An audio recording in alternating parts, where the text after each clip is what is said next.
Hello guys, welcome back to my channel para desainer dan freelancer. Ketemu lagi dengan aku, Rio Purba. Tahun 2018, aku mulai melabeli diriku sebagai seorang brand designer yang sebelumnya cuman seorang logo designer. Dan logo dan brand itu kan dua hal yang berbeda. Logo itu bagian dari brand, tapi brand itu bukan logo.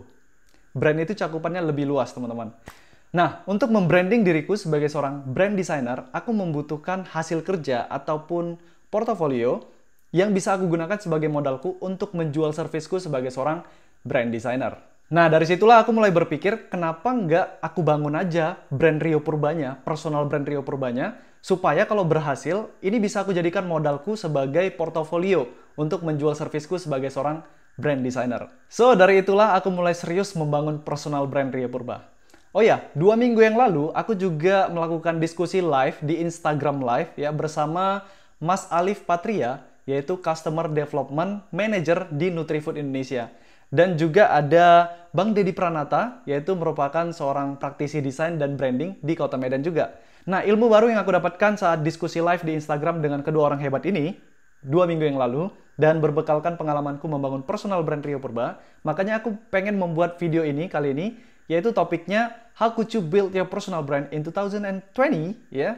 Bagaimana teman-teman bisa membangun personal brand kalian di 2020 ya di era digital ini. Mudah-mudahan video ini nanti bisa bermanfaat buat teman-teman yang pengen jadi freelancer atau pengen jadi seorang profesional ya, bisa nanti membangun personal brand kalian masing-masing.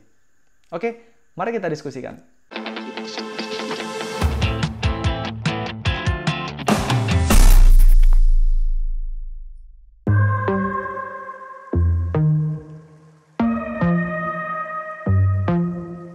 Oke, baik teman-teman, di sini aku sudah menyimpulkan 6 poin penting buat teman-teman bisa membangun personal brand kalian masing-masing.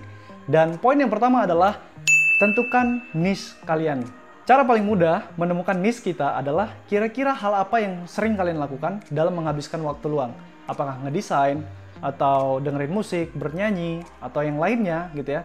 Nah, ini akan berpengaruh ke profesi kalian ke depan yang akan kalian rintis atau kalian bangun ya. Kalian pengen dikenal sebagai apa? Apakah desainer? Berarti niche kalian adalah di bidang desain. Atau penyanyi? Berarti niche kalian di bidang musik atau nyanyi ya, lagu gitu. Atau sebagai magician? Berarti niche kalian di bidang sulap atau magic. Karena niche dan profesi seharusnya ini berjalan beriringan.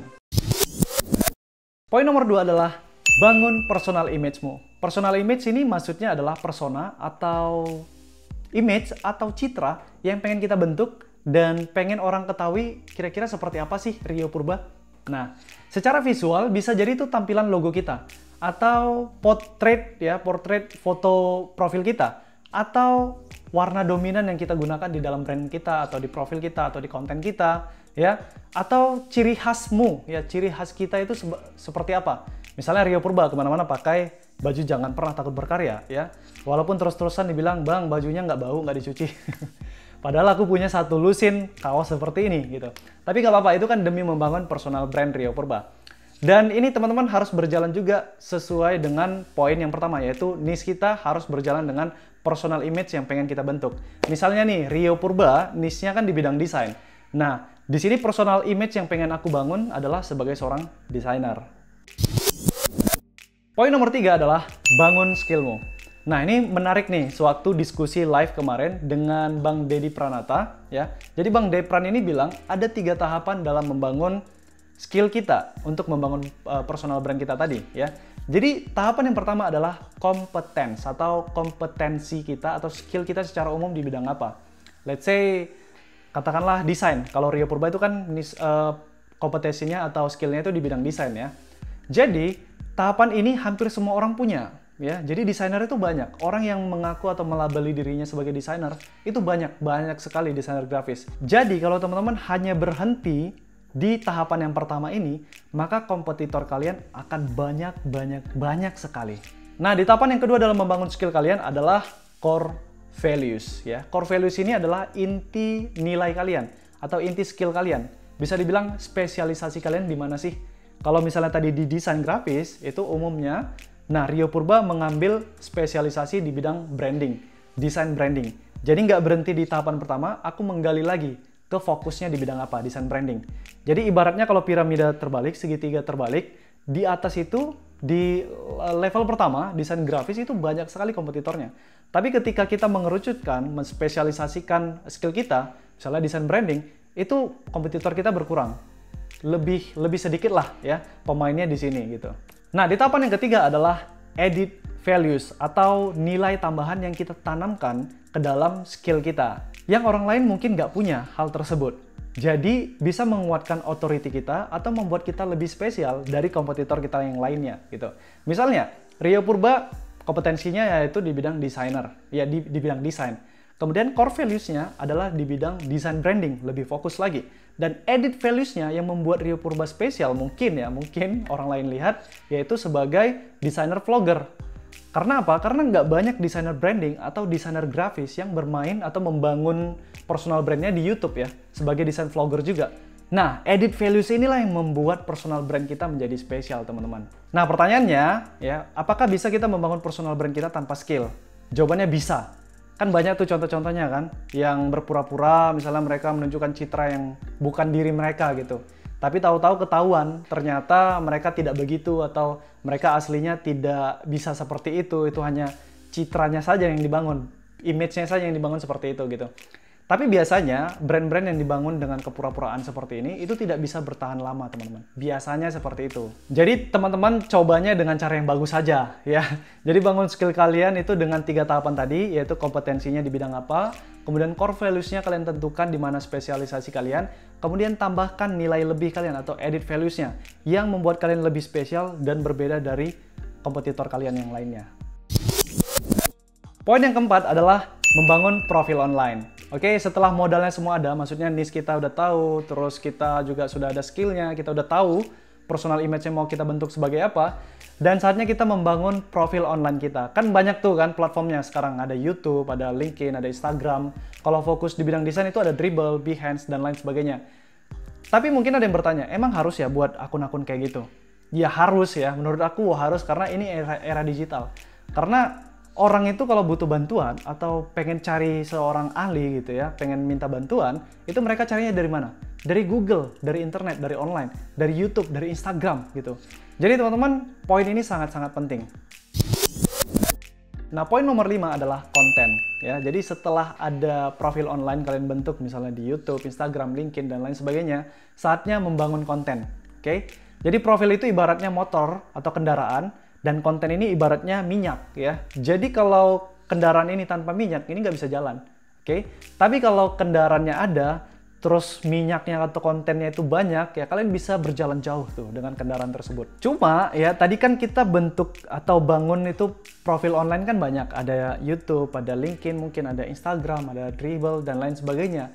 Nah, caranya gimana sih kita bisa buat banyak konten untuk memenuhi semua akun-akun profil online kita? Oke, caranya adalah dengan repurposing ya. Repurposing ini adalah kita merecreate atau membuat ulang konten yang ada di satu platform kita untuk dipublish di platform lainnya. Misalnya nih, teman-teman selama ini aktif di YouTube, udah banyak videonya kan? Nah, buat teman-teman pengen membangun personal atau profil online kalian di Instagram, tinggal di repurposing aja atau di recreate ulang konten-konten video kalian itu diubah dalam bentuk gambar, kalian desain, misalnya dari jadi konten swipe itu microblog, kemudian kalian publish di Instagram. Kemudian kalian publish lagi di misalnya di LinkedIn ya, dan lain sebagainya. Nah, jadi istilah ini disebut dengan istilah repurposing. Poin nomor 6 adalah tentukan target audience kalian. Nah, target audience ini bisa dibilang itu siapa target penikmat karya kalian, atau siapa target klien kalian, atau siapa sih orang-orang yang kalian tuju untuk menjadi supporter kalian atau pendukung kalian ya. Jadi ini sangat berpengaruh kepada konten-konten kita nanti. Jadi teman-teman harus menentukan target audience kita itu siapa. Ke arah mana konten kita akan kita arahkan gitu. Ibaratnya nih ya, kalau profil itu adalah kendaraan, konten itu adalah minyaknya supaya kendaraan ini bisa berjalan jauh, dan target audience ini adalah kota mana yang pengen kita tuju ya. Jadi kontennya itu terarah mau kemana kita tuju. Nah, aku kasih contoh ya teman-teman. Di Instagram itu ada akun yang namanya DKV Daily. Ya, ini membahas tentang desain juga. Dan ya adminnya teman-temanku juga desainer. Nah, apa bedanya profil DKV Daily ini dengan profil Rio Purba yang sama-sama membahas tentang desain?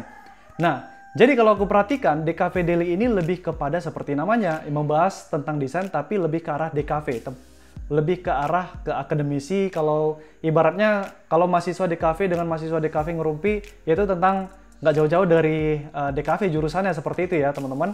Walaupun di bidang desain secara umum juga. Nah sedangkan Rio Purba walaupun di bidang desain juga, tapi desainnya itu lebih kepada ke arah freelancing. Jadi teman-teman yang latar belakangnya bukan DKV mungkin, yang bukan kerja kantoran mungkin, yang pengen belajar tentang desain, tapi juga pengen jadi freelancer. Nah, Rio Purba lebih ke arah sana. Jadi, niche-nya mungkin sama-sama desain, tapi target audiensnya itu berbeda, ya. Jadi, itu contoh buat teman-teman. Oke teman-teman, akhirnya selesai juga. Itu tadi 6 poin penting yang harus kalian perhatikan untuk membangun personal brand kalian di era digital ini, ya. Mungkin tiap-tiap orang berbeda, atau business coach atau yang lain orang lain itu berbeda caranya ya. Tapi ke 6 poin ini aku simpulkan dari kemarin yang diskusi live aku dengan Mas Alif dan Bang Depran, dan dicampurkan dengan pengalamanku membangun personal brand Rio Purba. Mudah-mudahan 6 poin ini bermanfaat dan bisa memberikan wawasan atau inspirasi buat teman-teman untuk membangun personal brand kalian sendiri. Buat kalian yang ada yang belum jelas atau ada yang pengen bertanya, silahkan tulis pertanyaan kalian atau saran kalian di kolom komentar di bawah video. Dan jangan lupa share video ini ke teman-teman kalian, ke sesama desainer, ke profesi lain, ke grup-grup kalian, supaya semakin banyak orang-orang yang belajar. Jadi itu aja guys. Terima kasih udah stay tune di video aku. Sebagus-bagusnya desain pasti ada yang nggak suka, sejelek-jeleknya desain tetap ada aja orang yang suka. Jadi mau desain kalian bagus atau jelek, jangan pernah takut berkarya. Aku Rio Purba. See you guys on the next video.